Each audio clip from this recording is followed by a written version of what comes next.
Guys, she's almost here. She's almost here. Boss ARUNKA is bursting onto the scenes, and this unit is insane. People have been asking me, should I pull for Luna, or should I save for ARUNKA? Do I get Ilanov, or do I wait for ARUNKA? Guys, her kit blows my mind. She is going to turn this entire game up on its end. Things that worked before aren't going to work now. Other things are going to be necessary. Everything. This changes everything. Epic 7. I know it's a meme, but really, this unit's going to change everything. Now, are you in a position where this unit's good for you? Should you get Boss ARUNKA, or should you wait and get something else? Should you wait and see how she does? Now, I will give you the same advice for this banner that I give for every Mystic banner, even when it is as writing on the wall as this unit is. You should still wait and see. Let the whales and the PvP masters pull this unit. Let her be run for about 5 to 7 days at least, and really get a feel for her place in the meta. Is that your place? Is what she's doing in the game the way you want to play? Is what she's doing in the game within your capabilities of gearing? Is she your style of play? Is she just overhyped and everybody is completely wrong and she's not that big of a deal? I don't think that's going to be the case, but you never really know. She's an untested quantity, so let people test it. You've gone your entire life without ARUNKA. You can go 5 more days. Wait and see how she pans out. But let's go ahead and talk about her kit and check out her intro video. You the one who hurt my family? Someone needs to be made an example of. Deride, I'ma leave you biting the dust. Let's bet on who's faster, yeah? Boss ARUNKA of the Silent Expanse biker gang. If one were to single out an individual who embodies loyalty, it would be ARUNKA. With her majestic riding and fierce leadership, she has accrued many followers. One fateful day, she happened to protect Peyra and her family from a group of delinquents, and since then, the two forged a bond deeper than blood. These days, ARUNKA has been noticeably worried about Peyra ever since her departure, but now that she got word that the Sura are trying to hunt her sister down, ARUNKA is revved up for a vicious showdown to protect Peyra. Woo! Damn! Guys, this unit is crazy. Oh, wow. Okay, so she is a Capricorn Knight. So first of all, she does not have an equal in the game. Nobody else has the Capricorn Knight stat line at 5-star. I guess Armin is a 4-star version of her, but you can't really compare the stats for that. So let's just go over the stats individually. Her attack is kind of low. And by kind of low, I mean really low, but that makes sense. She is a defense scaling unit. She doesn't really need attack. Sure, attack's going to help her with some damage, but not that impactful in the equation. Defense.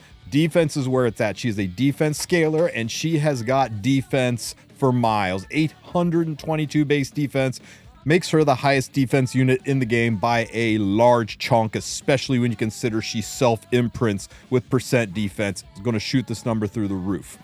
She also has really, really high health at 6593. It makes her arguably the tankiest unit in the game. Definitely the tankiest stat line in the game. Now, you counterbalance that with 93 speed. There's only like maybe 5 units in the game that are slower than ARUNKA. She is a turtle when it comes to speed. And she's got no crit chance or crit damage or effectiveness, or, she's got a little bit of effect resistance, right? 18% on the ER.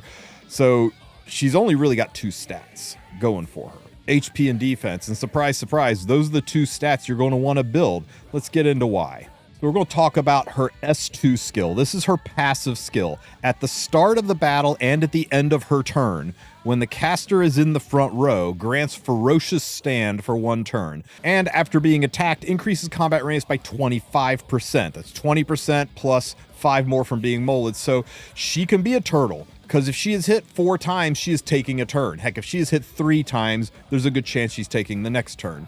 So she's going to cycle constantly and be able to get more attacks off, because Ferocious Stand is an undispellable buff that makes it so you can't target anybody on the team except her. It's basically giving everyone on your team Spectre Tenebria's passive. So you are forcing everybody to only be able to attack the tankiest unit in the game who's going to CR push herself when she's attacked. And you can't strip the skill.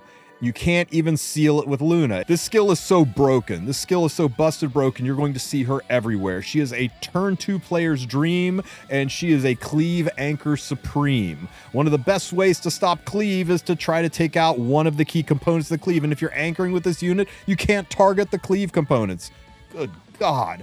The only way around this skill is to use AoE attacks. And you know how bad you get punished using AoE attacks in this game. Drop an AoE into a fight where Mort's in play, and let me know how that works out for you. Or any other Elbrus unit, or units that react to AoE attacks, like, oh, I don't know, Genua, or hurting BBK hiding behind all this, and then BBK crushes your team. And that's just her number 2 skill, guys. We still got 2 other skills to cover. Her S1 skill. Road Sign Smash. She attacks the enemy with a road sign, has a 60% chance up to 75% chance to defense break for 1 turn, and the damage dealt increases proportionally to her defense. And if you soul burn, and it's only a 10 soul burn, she will trigger a dual attack with the highest attack unit. Sinful Angelica, anybody? You know what it's like to dual attack into a defense break? It's pretty freaking nasty, isn't it, right? So she's going to dual attack, 75% chance to stick a defense break, then your highest attack unit's going to come in behind and obliterate and nuke that unit, and that's going to allow her to threat remove. If she uses this skill to remove the threat to her being on the team, then how are you going to win? You might as well top right. Fight's over. This is a crazy strong skill. Crazy strong skill, especially being an only a 10 soul burn. Now let's talk about her S3 skill. Coruscated Trajectory. That's a mouthful. Attacks the enemy at incredible velocity, the incredible velocity of 93 speed, mind you, dispelling all buffs before inflicting decreased defense for 2 turns. 100% of your buffs go away. She's got a full strip into a defense break for 2 turns, and then she grants an increased defense buff to herself and a barrier to herself. And the damage dealt and the barrier strength is proportional not to her HP, but to her defense. Mother of God. If you, God forbid, let her get a turn, and it's going to be hard not to let her get a turn when you're attacking her and CR pushing her, now she's going to get a turn, and she's going to give herself a defense buff and a massive-ass barrier, and now it's even harder to take her out. And then the next round, she's going to start S1ing and removing your threats, and now the fight's over. Good God, guys. Good God.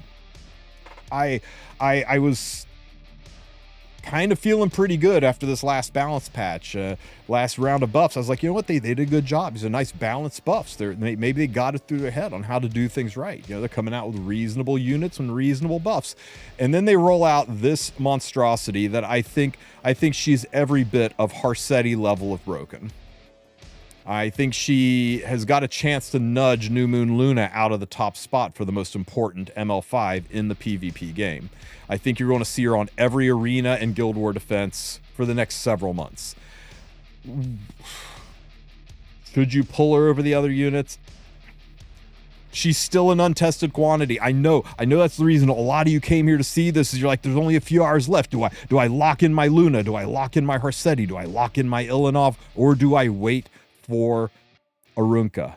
And if you're gonna hold a gun to my head and make me answer, I'm always gonna say bird in the hand worth 2 in the bush. These are known top tier units. This is an assumed top tier unit. Now, it's a pretty heckin' safe assumption, but we have been very wrong before. And there's always a chance that she is not going to be what we think she is, or that Smilegate will drop a hard counter to her with the very next unit, right? Maybe Robin or Ross absolutely blow her out of the water, and you only got about a month of use out of her. So I don't think that will happen, but you never really know what the future holds. So you have got to make that decision for yourself. I think she's amazing. I think she is as powerful as she is beautiful. And Yeah. Okay, so another thing to consider is, can you build this unit? There's going to be two ways to build Arunka. She's got the highest, tankiest stat line in the game. So way number one is you make sure she never dies so that the rest of your team can run over the enemy. So that you're probably going to want to put her on Proof of Valor, or you're probably going to want to put her on an artifact that boosts her defense and makes her harder to kill. You could also put her on Crown of Glory to steal souls from the enemy. You could run her on a protection set so that she starts out with a barrier, and then when she gets her turn, she S3s and gets another barrier. You could put her on immunity set, making her hard to take out, and defense set. That's probably the tank down way to go. Then there's going to be a handful of degenerates out there, like this guy, who are going to run her on a counter set and just stack defense to the nines. Expect to see this girl with 20k health and 3k defense. Easily. I might even push it further than that.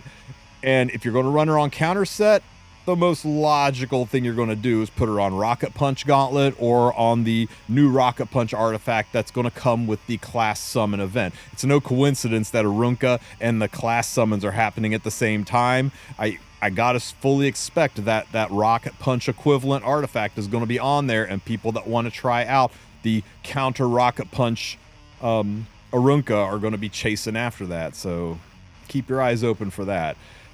Man, she is beautiful, and she's going to make you sad. That's the E7's new slogan, guys. Soon you're going to see a hot girl and be sad. I hope this video has helped you make a decision, helped you decide whether or not you're going to pull for Arunka. I am going to pull for her. She will be mine. Oh, yes, she will be mine. Guys, I will catch you later this evening for our podcast. Make sure you join us then. We're going to have some very special guests, and I will see you after maintenance. Take care, Epic 7. You the one who hurt my family? Someone needs to be made an example of. Deride? I'ma leave you biting the dust. Let's bet on who's faster, yeah?